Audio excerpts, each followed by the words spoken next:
Our next poet may hold the record for the longest traveler to Snoetry for. All the way from the Hills. Pretty soon, yeah. He's the author of New Chapel from Writing Express. Yeah, I'll probably stick around like another 20 minutes or so. I'm so glad he's here. Finally to see him in person. Please welcome Lennart Lundh. Yeah. So now you all know who this strange guy who's been hanging around all day is. There's stranger guys here. Well, yeah, I didn't say strangest. I just, yeah, 365 point something miles. We salute you. You know you're a poet when somebody says, hey, you want to come to a reading? And you're living in Chicago and it's in Cleveland, Why not? Why not? Like everybody's saying, this is fantastic. I attend about 10 hours worth of readings in Chicago every month. I'm a regular at a couple of places, but not 11 hours straight. My head's going to explode by the time I get back to the motel. So you've seen all the heavy groups, and now it's time for Eine, kleine, Abendmusik. Gracie Slick would not like me saying that, but what the heck. Spring has arrived and the windows are open, letting the neighbors' dogs, an ambulance, and travelers flying to somewhere come in. In the basement, great-grandchildren exclaim at old board games and albums of relatives they never met, who we now must remember. The dishes are quiet again. She puts polka music on, convinces her daughter to dance between the island and the sink. Their husbands look up, say, hey, it's your deal. Return to their team's latest loss. Shuffling feet, shuffling cards, filled with easy silences. The fans cheer a homer, the band plays on, the clock ticks. It's a typical evening at my in-laws. And I can talk about them because they've been my in-laws for 46 years next month. Yeah. The woman's a saint, what can I tell you?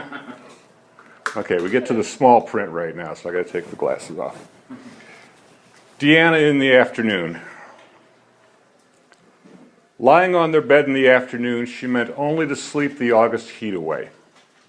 Making love wasn't on her mind, any more than what to cook for dinner or get her mother for Christmas. Naked now, except for his hand on her thigh, waxed well by his sweat as well as her own, she's glad she said yes.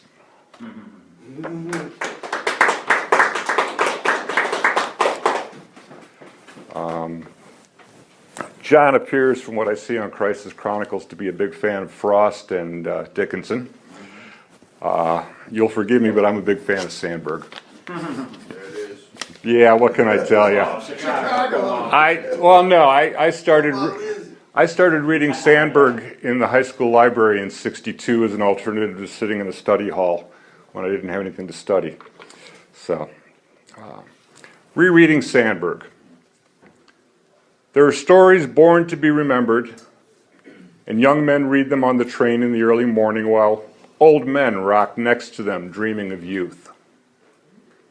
There are stories that lose their way early or late, and no matter how they're called for in the middle of the night, never quite find their way back from the forest, never quite grow up. There are stories that are rewritten years later when the language they speak is extinct, and they mean as much as when they were born. There are stories set to paper for one special woman, and maybe she keeps them in a drawer with old photos. And maybe she spills the morning coffee on them and throws them away already forgotten.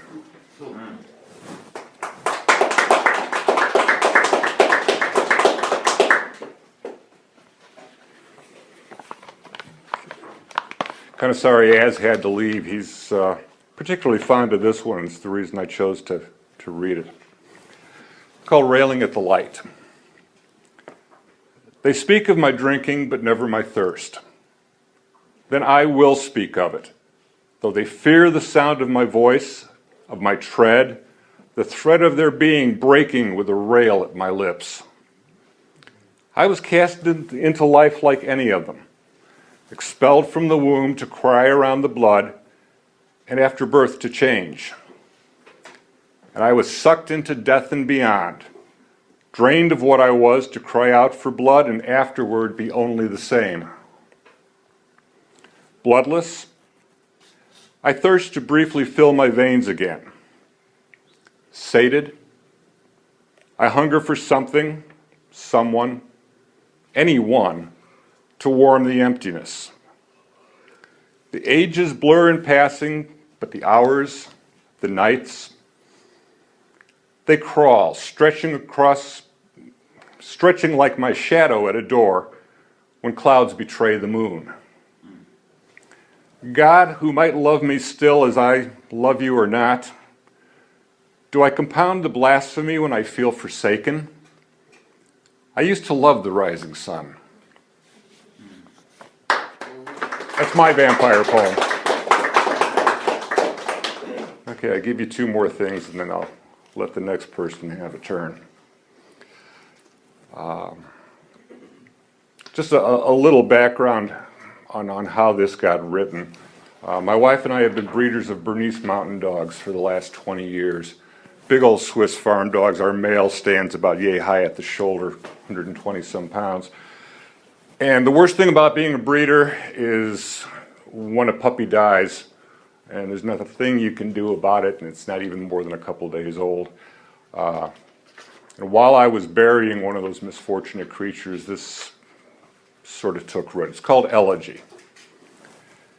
Dig the small grave and place the smaller body so, just so. The still May rain and the warm human tears falling on her head will serve for the ritual washing of this pup, barely 2 days old. Some future digger after truth, alien or human, kneeling with trowel and brush at this grave, will note in clear, careful script the wonder that a people could be so deliberate with the smallest of their God's creatures and so careless of themselves. Yeah. And that's the poem that I guess is the foundation for the chapbook called So Careless of Themselves that's coming out in June from As Johnson's Press.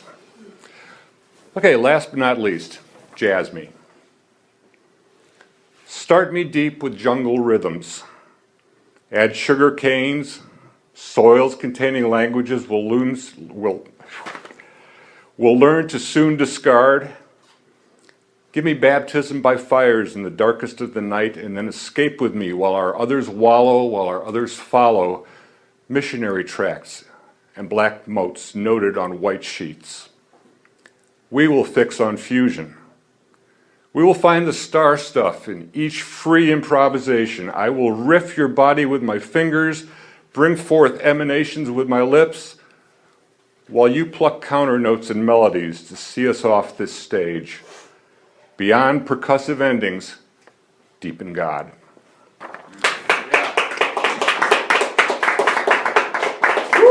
Thank you all so much for having me here.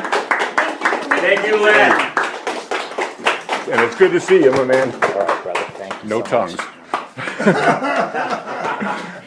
Hey, thank you. Now I want to kiss everything.